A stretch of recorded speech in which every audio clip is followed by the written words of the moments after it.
Abramo atu Ghana de shimama mamunina hamama kwaba. Deba Ahenkan 93.3 FM so.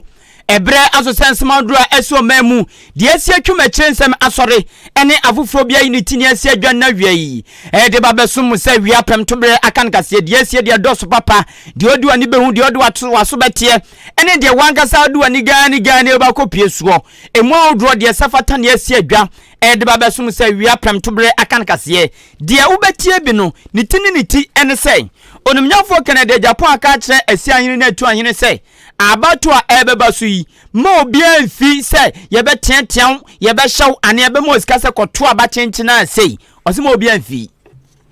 na wonsefufra ansu emu no MPP amanyekuo no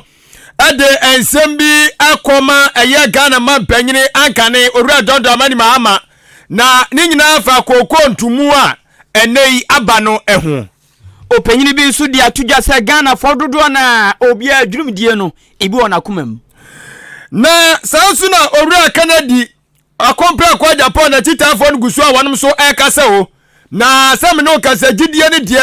echese ewosoro pa na eno so yebebo nchirimu wei anya afufuro bi na wie yesi adwa ede ba besom se wia prem tobre akan kase asida wampam asida soko dede wakona tise obabuna wasi achimda dwom kodi dwan koma March Foundation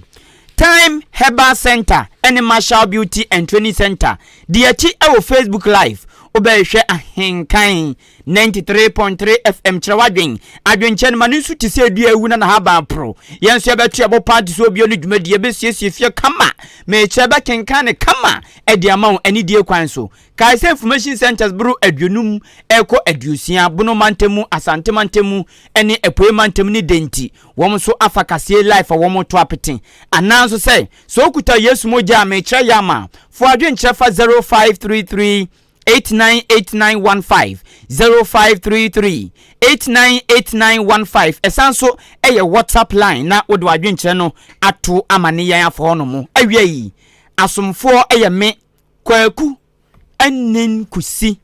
buadumene adwen pa hene kofi mensa adwene papa na papa endi woni mukan afin sam ni nkyeremu ani ni mfiti ase eni Ahenkan FM what wasum eno ebomamane ewe ya Kasiebo sakrata free NPP amanyoko no atena ekasiem ababonten na asema wo krata ni munina ne se abato obia no ye de krata hye obinsa se kotuma de wo pe esanse abato obia no nipa eprebro baako se ye baako pe de a ene ye nto aba na emom nipa epre ne bro baako bia ye krata se de bia wo je krata na awuduru egusu no na wayi de ope na wato udu kokromoti atim nanim eno no ye fe ne ballot paper na ballot paper no so yentumi nkohye wo mu na se enipa num na epra enum ni na da number 1 enipa nsia ensani na da number 7 dabi ewoso mo hyehyɛ de obedi kan de obetoso mienu de obetoso 9 na no nso ye ni pepe esigafo ye na se ayewe mu mejo na esa no ye moamoa pepa ne ato apete first no se ye bibia na ese obia nyi na enkoye enyimu bia ye twatwa numbers no ne ato apete obia yi baako enti uyi 10 na order 10 uyi 2 a order 2 uyi 3 a order 3 enra ebi koso ewo NPP amanyoko na tena Kasiemu tikrata ba bonten wo mo se wo mo yesa obia nyi baako no na onumnyafo Canada Japan ena akodi kan ewo ballot paper no so de otoso mienu eye Dr. Baumia ono ena akotoso mienu o ballot paper no so de otoso miensa eye onumnyafo afiri yakoto miensa ena owura dan ni mu etoso enan na abra wo mo ye dwumadi hwani na awie ya pa owura Canada Japan ne awofro bi tisi monten no ena nsemtwofo bopin onumnyafo Canada Japan asen central amna hye bidwani opeso tu franka ema NPP amanyoko no eho ena opanyini di tudwa kire se obesa delegate ni pa se aba wo mu kwakoto no November bosome ne da etoso enan no ma wo mu ntie entietiemu ne enhyeso ne sika daada bia beba wo makwan mu se wo mu nge ana wo mu ndi so kete nkoto aba ema onipa simasi osi da bi ma obi antie enipa na ekopre no so obi ayi ni tiba so ye hyam kete ye hurehunamo ye mamu sika mu nkotoma nipa ana bia onimnyafo Canada Japan se sempo wo mu yesa ma wo mu ntie enya de wo mo pema wo mo esansa abato de yenya ne saa e wo so wo mankasa adwene ehwe obia ntotoye na wo mo nhwe de beboa party no ene Ghana na wo mankasa mfiri wo mo adwene mu na wo mo nkoto saa aba no onimnyamfo Kennedy Japan to ane nsem so e na o kyerɛ se wo mo pese enuma konkan pa de a ene wo mo nya ne saa o san to so ka biem so ono ogidie pa se obetumi adi nkunim esanse oyo nipa bia womanfo wo fom womanfo kuta party nasene woma eye adwumaden ne ma party no wom na pe womasem wom penasem pa de abrafo me afre wom grassroots no o se grassroots no yada na papa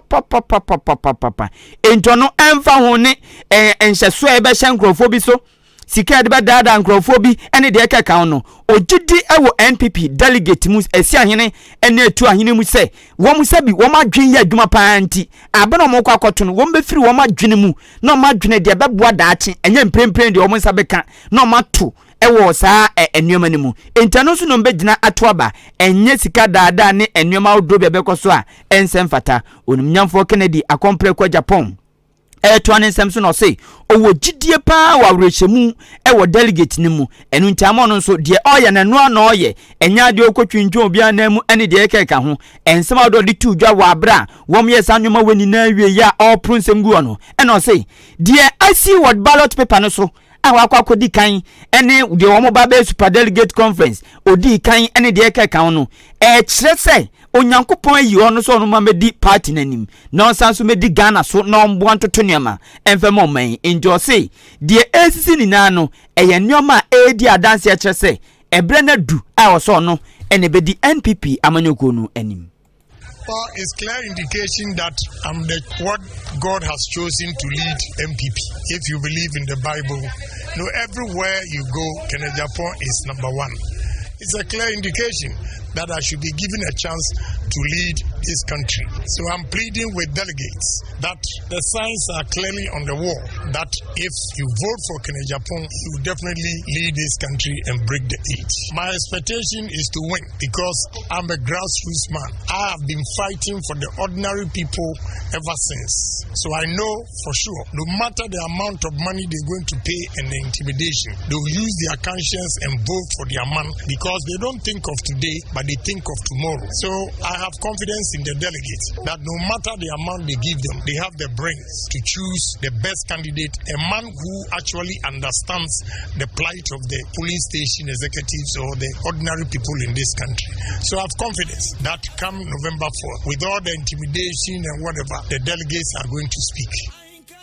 Enjano no so wo jije wo delegate ni mu pa obi won mu kra etwa na kra na sabi obema na adwena ya adwuma na wato drono ankasa hun se ebeboa na wakwa akoto saaba no nti sagidie ne sa wrehemu ne de owo ewo delegate a ewo MPP mu pa nti de ba besie de ono onsura chiri kra eno achi no wura Kennedy Japan se aba mu kwa akoto no November bosom ne de to so 9 no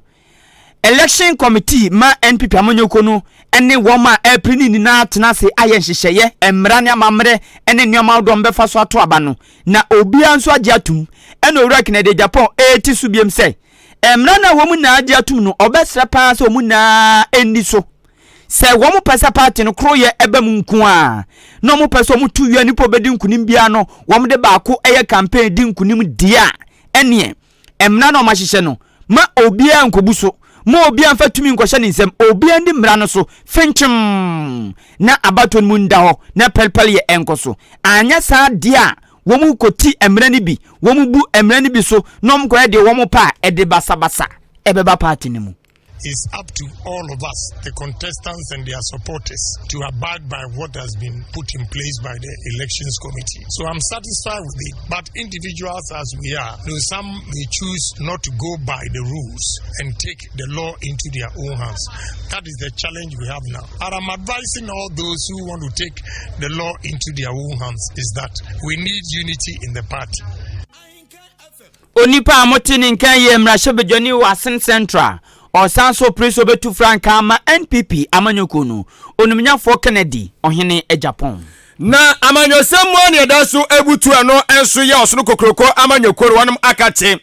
owura Kennedy akompre ko Japan no aya sense ntwamrase bedwani a na ni abre won sere to ani asia no mo MPP amanyoko nim so won hwe na omonto abaman sere be obetime tu frank ade mo ma fipinu ni aduonu enan na timi kura so anam so ama breaking the 8 no etimi enso abam ade ama won mo na ukọ ne camp a de wono ehye eboa ama ne campaign no etimi edimu campaign manager eyowura Kwame Owusu wono so ade atoso ekirem ese wono de owarihemu mapa sade etie bia nyakopon ya doma November bosom de toso ena afipinu ene aduonu enan aduonu miansam no eye ya Canada compare kwa Japan obedi nkunim ewo MPP presidential primaries no enso emu na enam so ebeboa ama MPP won mu gidie mapomo esafipinu ni aduonu enan won bekoso awa abamu aboa mo Michael Ghana konani mu no sabotan no so etimi enso abamu wo kirem ese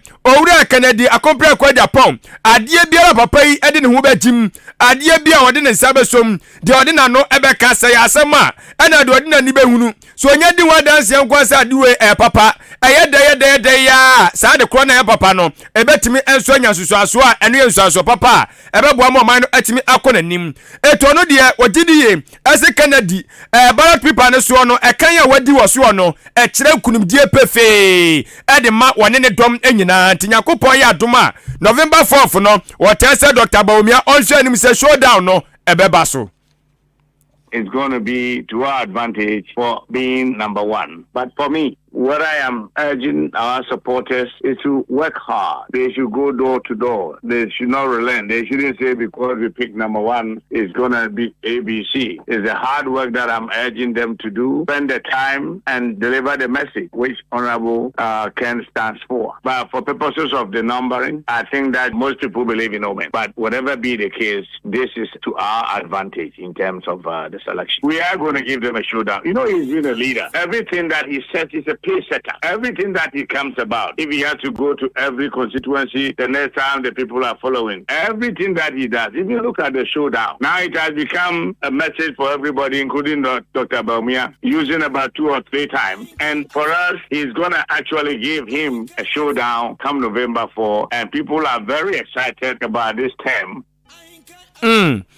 Zia showdown ne de noa ana waso noa ne fra ba obia ekabie ene o kan brofo no ba komienu miensa na mpiemu anaje se anya brofo papa na wo kan no enti showdown ne de wazisi akura Ghana man panya be de che Dr. Alhaji Mamudu Baomi akura no a wone eye owura Kennedy AC akan wode aton tetremaso kan ne sema no de oyi de ato enti showdown ne de a ebe pai say life amobi ahunu bi owura Kwame Owusu campaign manager edema owura Kennedy akompre ko Japan wan prepare ni abra wo pese otu frank adema MPP amanyoku no ewiase ayewoi adwumam efie ni baabi bia ade abako a ehu pa se uyi so bi yew onipa bi yew pa wo kuntuna se hu a ade abako a ehu pa eyo bi oye kataso hye corrupt obi oye corrupt pa ade abako ehu pa no esan se no egu adwuma esenipa ede nneoma bebreba ehu papa na eno nam so ama owura baako a opese obegina ewo NPP amanyoko ni dim akọ premiership jefie akonya ewo pandai owura Richard Nyama papa di ababa to abonten se kata so hyede onipa bia ebi onumu na so no betumi aka ne pensa Ghana ha ya ye wanu se ni na nipa babro opepe abiasa ani akire no 30 million ni akire no osiemu ahomchichemu adi okronkron achiponkron 99.9% obia ye kataso obia ye corrupt na ochemu no se esan se enfanto kasepa ne se hwese obi ekuta ade nam kwan so na kwakwakoto post fo a wo mo hwe kwan so jojo kwan so brebre na ebia hyenkani ni abusan se krate na ade na break light enso abaye na meba na egbo amnem na edum nso bo edum enso be afi ba ko ne fa esubisa meba na won nim kwan na egbo kwan so na gbogbra na light ne tekoi ubisa taxi driver na de na o taxi light na enso sisia na titoyo ndi kutam kra me kwakoye oboa enso ate bebebebe bosumi nziani enti ohuni se ne ho aka adwamu pe no ankasa frase no tutu no botom no hwe nchenchen no apesika ede ma posini no osinti wei obeka se posini ni na ye ketaso hye ana hyenkani no na ekata so hye da bi ose ye Ghana ni no hyenkani no na ekata so hye ni enye ono nko okọ enwumanwuma wodrom a so obi pe bibia esan so obedi mra ne so obedi kwan ne so na aduru no so no atumi aye ne de no da bi oba kokotako on Oscar ti ya no atwiska wam no de ama officer bi wo no mo krache jejeje na ye ne ntema me no de ama no so ade ne fam enti osesa ne ma weni na echepe fe se Ghana for ho mchichemu adu okronkron achiri ponkron na esa aka kitikiti bio na esa kito na aka ndie tumi se nkwada toto fefe na wo mu ni madidi mpu no wo mu na nya corrupt na ya ka die awurade nyankopon yi obia ya corrupt osu mu obia adwuma na wo mani sika se sika eji fakoye we mamia obeda anwa aba no na adwuma no wa ne tro kante se nkuruma ne kokonte na wa ne basa wadi sika ne bi enti adwuma no wa ne tetantan na no me kokoro adwuma bi ya de ahye contractansa contractor ya mu ananipa wo site foreman no ni engineer ka chense krachi anwa we enva nya adwuma no ose engineer ne dane no ona okoba ya ode sa anwa na kwaya adwuma no unim de ntia anwa papa na oso okoto edi adwuma no wanto no ena de engineer ni nim se enye emwa dan no a mo mfanye no ose no a odan no akwakosa sa anwa na beye ena sika na oso de to anwa papa ya adwuma no ode agu ni botom ode kowe kelewole ode koye chibom se sika bi sanso ye mfanya de po eno no nya na se opun kofia akohwibra nko a wan fa makohwibra obonten a udu fia hello where are my children hey Junior hey Christine Lucy hey where are you come today I've gotten money pa corruption I have been mame so go and fly any egg you want kochikosi opebia entu behu no sikani biba anowura bi otum se wanya dibre bi pa obekofie na ne ma kosua bo akwadansa no a echi sikani bi kwa echi sepafo na ebona no na odi wagro owe kakra na obra na atotwe ba bi daddy will fly different one for me enti sa corruption si going to me vanya papa bia odi ade pakura echechechecha bonze adwiragu na asai enti anu na owura Richard Nyama say corruption de he Ghana enipa dodo na ewo yakumem mankasa enti sefata say say yankasa ye ehundro nkakra ayesa pa dia na nya se de bia de yensa atene aposifo bi so ye de yensa atene bambo dwuma ekofu bi so ye de yensa atene aban dwuma efo bi so ene de ekeka na yen adehye wo manim no so yenso yeduabo 99.9% of the people of Ghana are corrupt in our hearts, in our minds, and our souls. What we are good at doing is sitting down and pointing fingers and telling people how bad they are doing. I have fought it physically. I've fought it spiritually. I have prayed. I've done all I can. I'm saying that internally, something needs to change in our mental thinking process. You take even the cultural makeup, the environment is all encouraging corruption. What we like to do is that, oh, this one is corrupt, and we sit down and talk about the person. You turn the next and you are the worst. You are bribing the policeman or you are doing something. We all do it to get out of a situation. And I'm saying that it has taken me that lonely fight to realize that I'm not different from all those people I've been accusing, and so it's time to just call it quit. Pempe osini pempe pempe oda nunche so yetun kwanta ya petun kwanta pa yo pempe osini pempe midei pempe oda nunche so yetun kwanta ya pai ti etefo more abaso wakani pain asmo kanso de nukrotrodo ube sofu peni bi pa tai odi be mmia ne mene no woye den ye pon na ye decoration tight ne koma na obua otibi empo wa ma hwe correction so na no ya se aso dem asofu no ya sika na ya na so ate eya na so ate ena da no de no ankasa koto correction 400 million 40 million ka 40 million 4000 Ghana cedis na wo mo to correction wie na wo mo di sika na ba na ekokan ya sika ne 2020 million na se we de ya chiwo mangazanga nti corruption de Ghana edidi emu ama nyamefie onipa na omaye nkwame ya de wi ade na akrampo no yensuro no ni fie kura ya de ko entia no na papa na ka no na se enye se o ka ne tra na waja ho no mo o meto bom onyina park so ntoto ayi abo onyina che ntoto abongu park so na waka ne se ya kire se de na ayete no o se ekwan ono susu se ye fa so betumi aboa ma dream die kataso na adidi emu bebrebe no eso betumi ate no o kire se de be nie wo se ye nina ye sesa ya dwen ye pe bibi gina so ne ye de sesa ya dwen na nkasa ewe akwa eso wura Canada Japan asem ni bi o so no ba wo se corruption ne ha ye pa enti obegina ne ma ba komienu miensa bi so obobo obi so obegina so no de sesa ya dwen no enu bi no wura na ka no o se sesa ya dwen no se ya sesa ya dwen pa ebe ya den papa te se nantwibone ataso na osaka ebiem se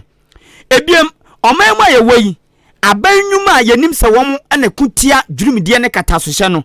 emu ba ko ye Office of the Special Prosecutor OSP na tena ye no oso wo mankaza ko mu nim se corruption kuno omokuno wo dintwo na aze wo mu jijije omanima keke na agaze obo adwuma oso oboa wo mu mohute until something dramatic happens. Maybe some external force drops on our heads and our minds change. This is something that needs to be part of our curricula. I don't know anybody who is doing it, and you ask them one-on-one in their rooms and you finish and you go into your room and cry. They know what they are doing. Look, it's window dressing. The problem is bigger than that. This country is a mess.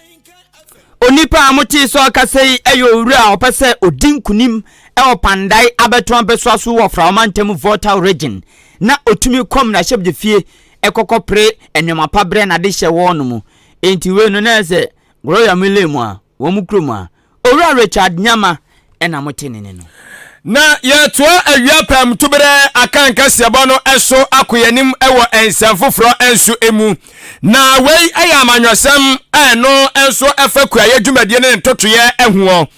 na enya na wachiman ewa yomana ebeto dwa kire misia Ghana ma panyina na dankwa kufado akodina simpiani apaso asantema mu tepa na okoye na chese kokko akuafo no omudi ahyiamu eno waka kire wonum se kokko no sisi a wode ko eye dwaman so a ebuonum apeja ne sayo so ntina wasa Ghana kokko akuafo so yetimi peja buonum de ma wonmo se de be omo so betimi anya eye abotoyemu ene ntuye ne asiye wonmo de aye adwuma no aboama no matimi akọ eye enkansa so mayi kokko ya ena ehye ye ne eti Ghana ma panyini emma na no so a wotu kokko ni mu no sa be na ejina Ghana cedis no eye 800 Ghana cedis na say 8 million enkani sika no na eno no chem se sisia wa pejam e de ko eye Ghana cedis no empepe yi 1308 Ghana cedis na chese akani tetisika no 30 million 8 cedis ana chese eba ni say na akuafo na ni ajepa eni akokọ hwai na anado yenye udeni uyebue na yenye udeni uyebue na show boy eni chese na nya asem ketwa na kokọ akuafo aji o mani wie ye a de che so atese enya asem ketwa Ghana ba bia befa bia topic of the day obia kabi na Ghana man panyini anka ne Ghana man panyini owura tonto amani mahama eso na no atumu bi no no dia wode ba ye na chese ya yampia no ototo aban no etemu sai aban no adan wo yesa ukọ wiase adwama so akokọ we kokọ ne buo ba bia kwakoduru na oba betu kokọ mu a na de ode kan hu ani ani chese aban na anya de ensembebre na anka ne Ghana man panyini owura tonto amani mahama ekeka aruna mso bi ama etu MPP for mpanyufo se akom no amomo so ababonte dia no yie e dia bre eye pepe frankatu ni de ma edisi amanyekuo na anka ne no sanso yo mayi ma mpanyino owura tondo amani mahama na enkitaodie kwantrafo panyi de New Patriotic Party owura Richard Anyaba ono ene jesi peni apaso ane wo kire mu se ensembe no owura tondo amani mahama ekeken papa ipa wanya bibia ma wase a se e monokro no dia baya ye ipa dia ma kokko akuafo ka ban ko sanye sedie biem wonye die be biem awe kura bi sida ebia sida kura na enye emeha atapa si ye pija kokko buomu bum sa no entensi kura na aban aye we nyina dia ma akuafo na kasa kura ni adia wanmo eto ye yinyom etu osana ede ma MPP aban na wo John Amani Mahama tumi a wo pedie nti wo sa pese ofa kotikwa bia so tumfutro de gu kokko akuafo ni de wo mo tirase omo tirase omo tirase ama fofo na no omo kwaye on be kaso muti said the bay owura John Dramani Mahama ne NDC amamuo no anase NDC apamfo wo munyi MPP abawe ayibone enti owura Richard Anyabe trem say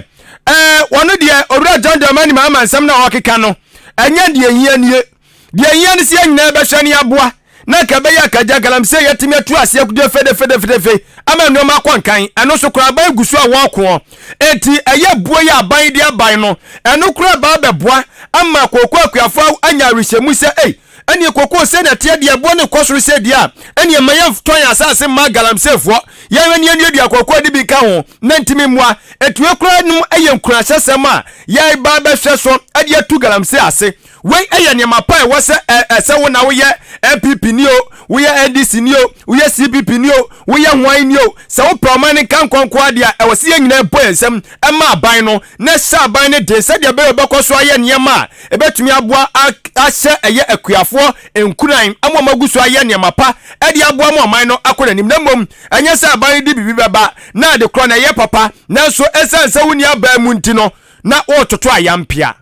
The prices that we have announced, people are seeking to mislead from 12,800 to 20,943. Farmers can use the extra income to improve their living standards, invest in their farms and meet financial needs, reduces their vulnerability to economic shocks. The youth of our country will be motivated to pursue cocoa farming as a viable and legal alternative to other often illicit endeavors such as galamsey. Therefore incorrect for anyone, or for the NDC, in this case, the former president who started the misinformation on his Twitter handle, it's incorrect for him to compute a producer price of cocoa using the spot price. The NDC decided that it would cut into the joy of farmers by intentionally just creating some doubt. And somehow people was to decide to say that the price that we announced somehow is different. And I think that this is very pathetic. So please, we're Ghanaians, sometimes let's get passionate about these things. Let's interrogate the issue. Talking is cheap. Apanyina wote ne nkan yankitaudie kwa ncherafo apanyine edema osunu kokroko amanyoko New Patriotic Party Owura Richard Ahiaba ana anuye ano efa koko tumu foforo abai Owura John Dramani Mahama ane NDC na pamfo eja wonum chemu se ewosenka borosa abane gbo akuafo krono no tese nyen sa na tie da bida na abaya baba tunu nyame bua afie di anim o December bosom ne de tosonson no ebeye NPP ni NDC gum ayi hwan ayi LPG somyana somiti ene na se voni na no wom de obawredo ma from say helping hand wom de mo boa wom bredo mbeba na wom mi anu NDC amanyoko na babonten abekasa akire sabato no ebeye mre ana ebeye den no wo mankasa tuomo no muton abeka sadi wo mu hu abato no ansanam de mu nsembeba no mepa chaw March Foundation 21st September wan babia wagya ho brabehwe ni suade de bi nsi da na BBC ene se radio station ekuo baako March Foundation program baako March Foundation ati anamuti sanhyewe ya ba beboa womu a ehia moa keke ye de bua womu ehia moa keke na no nso no onipa bia obeboa womu no opesa da sana tonka no problem ye be mo bia tonka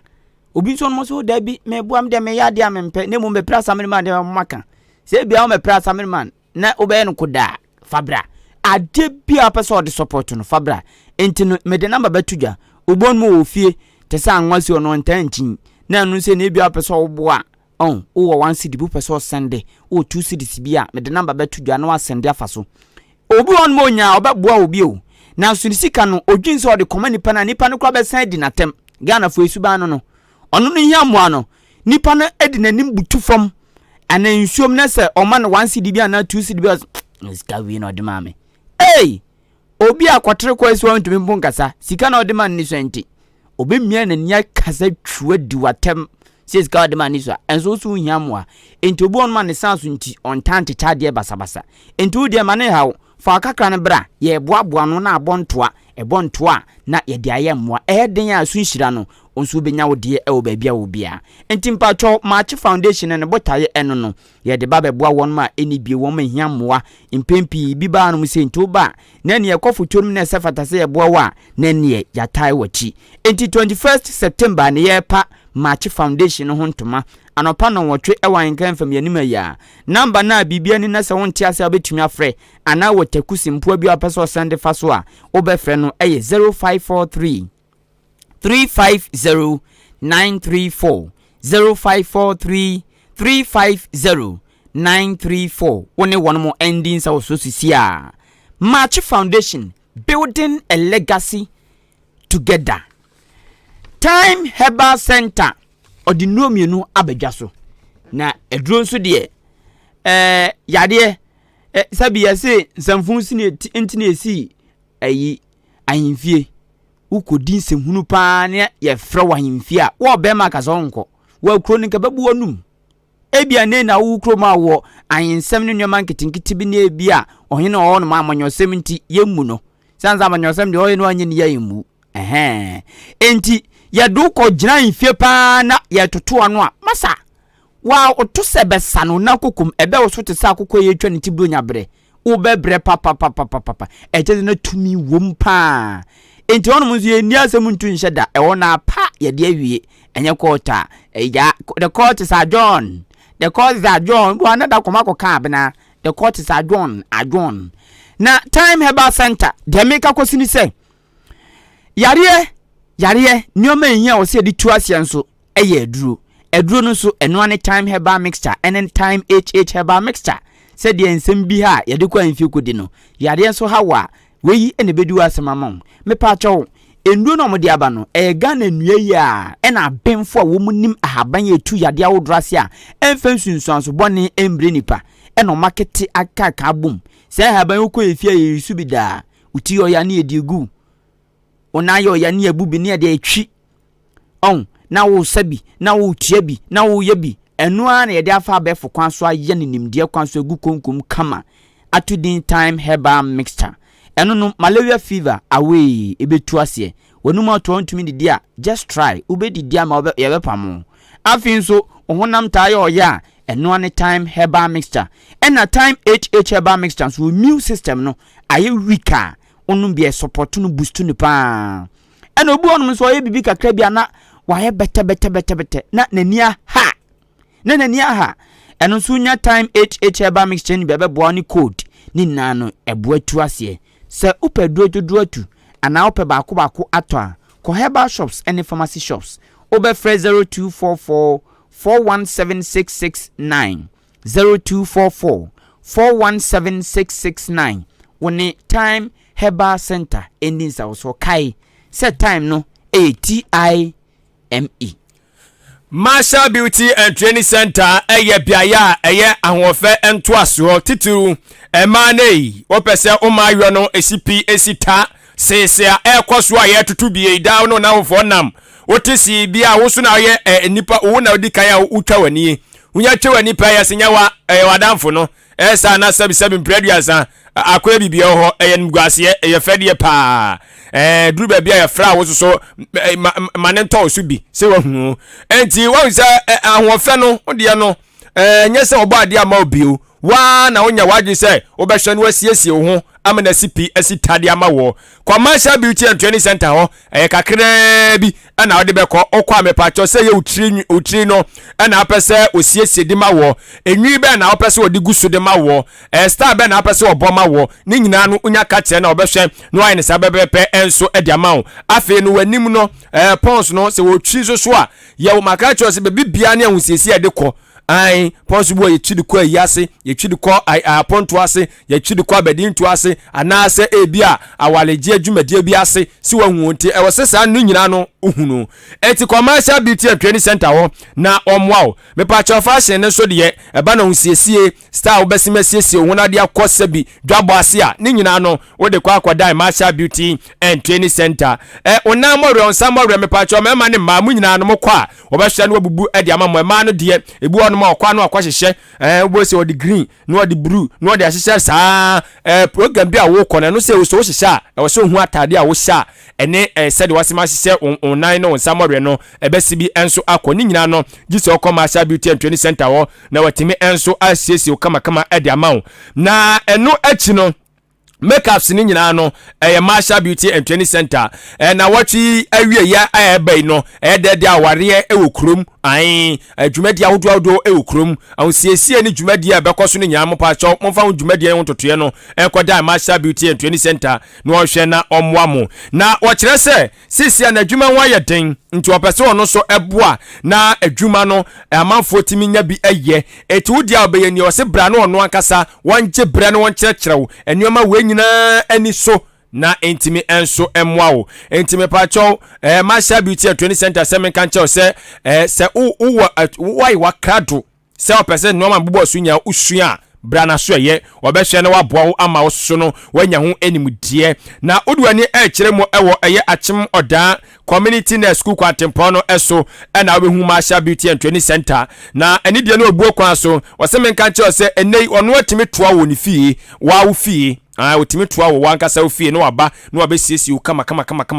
na etimi enso abote no ye 0208 309 581 and I will free Missimu BM the amount 0208 309 581 and 0244 171 667 0244 171 667 Commercial Beauty and Training Center. Yeah, twa awia pram tubre akan kase ne so.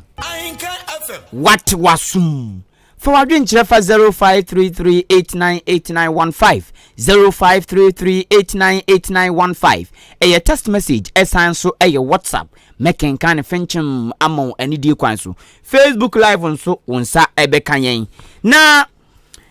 Owura Joseph Yamin we dan ka se Barcelona player yi Yamin Yama Yamin Yama anowure ot French anofi onofi. Okay, on a national organizer ma NDC amanyokunu Joseph Yamin. Ode atuja se ebeya den ama NDC amanyokunu pa se wombedi nkuguo ewa afempinu ene adunu 9. De okakosi ni se wombetumi adinkunim fala, wombetumi adinkunim fofo afempinu ene adunu 9. Na okasa na ochem se NDC amanyokunu antumi antutu nneema ye na woma ndinkunim afempinu ene adunu 9 a Ghana fomfa womo bone enche womo da esa se mpempra setina wo mumom bra wo bre ene de fa wo mani so tise de wo himoko e wo gyam wo te ho na enya de ketwa Owura Joseph Yamin eto ne nsem so no se e wo se endi samanyoko no eye baako wo mumma wo mu annafofa wo mu nkutahudie emunya dente sa akorafo aye baako se boy esi ko chen baby pa what do you mean by that e wo se ko chen baby pa sa ngofo no wo mu kro ye no awurade tipa track club fema enya de mu beti se twan sa de no enti no se wo mu kro ye no emunya twan te se ba na wo mu ntumi enka mom nya dwuma emfa ntotoye ngu akwam na emfa mfaso de mra endi samanyoko no se de be ya fimpinu ni 29 December bosome ne da etosonson yento abane wie no na womu edinkunim se fala odinsem woni na tuga ewo afigya kwa abre south mansiri ni mu wa abre na womu power communication team members bi edi woma ebedi nkutawo ama NDC amanyoko no womu dan womu edi ena owura edi nsem weyi atuga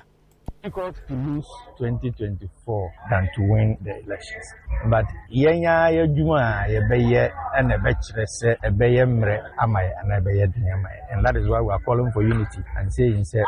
look at one and the only thing, the victory of John Mahama in 2024. Because Ghanaians will never forgive us if we don't win the 2024 elections. I mean, the brass will say any na edidi see you about to number 2 years. Ni ahwe nkunimdi e da ye nimu yeti netu. Owura Joseph Yamin santo so kan biem se akanse na omo kono enyo mo nkwa na ekọ ka omo ha omo mponya campaign na mum wo mo ne obi na ekosi ani party ni doso nanso atope wom eye NPP amanyoko no na no na all tre se NPP amanyoko no wo mu nyanyi di obedi animu nanso o ka ni pain de necessity ni bo se onipa bia NPP amanyoko no delegate beto aba ayi no wo mu NDC for the wo bedi ni pakro esunkunim nipa kro no obedi ntwo unfortunately omo are reducing nipa 5 at the abeka 5 no so grab back or draw but na me feel say e ka 10 ni na bom de omugu ballot paper no so na ye de John Mahama eto so a MPP for 10 ni na oso no be hye o mo nchen na John Mahama chini ya hye no nchen Ghana for to abawi a obi a de ke ka bom a John Mahama bibitio onipa amoti so akasei ono na ye national organizer oboabo noma National Democratic Congress NDC amanyoko wo ma chansude ye chiniye wom sinso to awiabo wom de chiniye beje sanso no munchia eye eyezu na onso age so eyeza oyemizu na onso aka oyemiza emefa sen nipadin se busum bidie hu emefa Joseph Yamin ana motene no amafo adwenkyere ane de ebay Facebook live where Isaac Ado and I say hey dear Gaia dear network ayade Ghana no watch and was a Gaia yada you have him the person watch it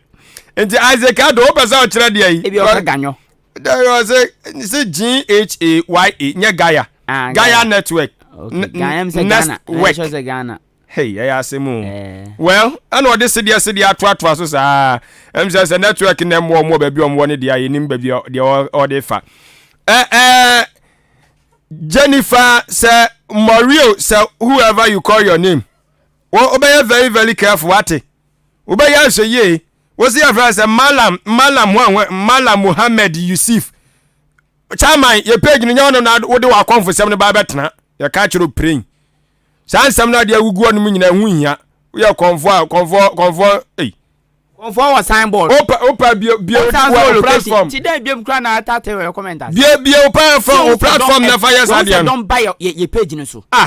and don't pay be do I say MPP are buying 11 on the ban no omo hwa ba bi esika fa pounds kai 11 fa this na mala no be so yes so say don't follow news no pa she we so odro say backers we say bankers one so no dey MTN Vodafone for so ni namu mo dey ya benya mo ada ja be mu adwuma Master Brandon Junior Kentampo o say ke Kentampo BMW anu o temu say koko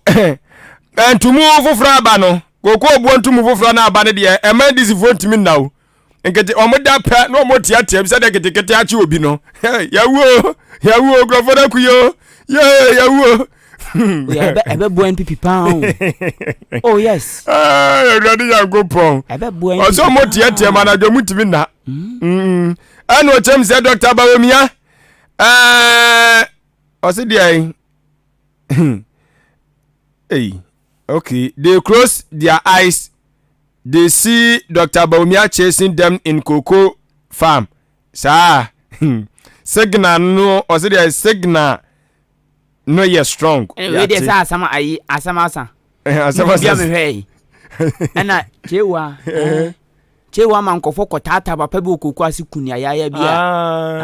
Oh okay. Elisa Bawumia tata edisi fo cocoa. O tata ngo. Ghana boy dey wo. Yate we see commence plateau also dome kwabenya abatombesia so obutuo ana o chemu se wo hwemu a wo ka kire eye adehye o madi fisia du nwotwede kro ne se mmomodin no mko register na nyakopo ya aduma Bawumia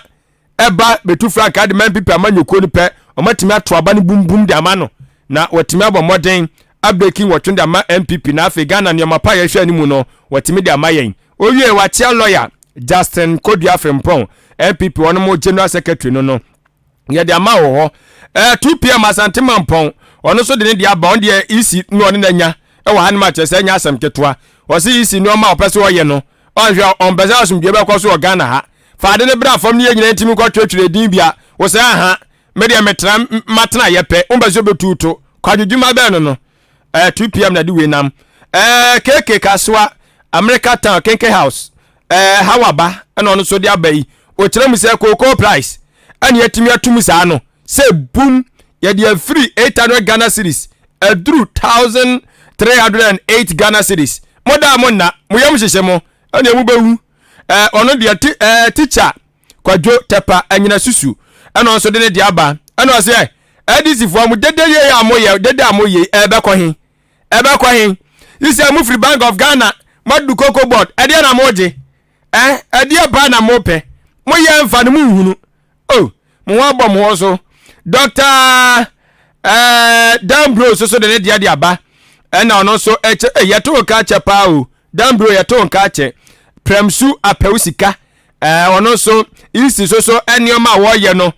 na wotem said that be isi ade a wo ye no ade 1% kwofo dodo na benya kwan no ma already star na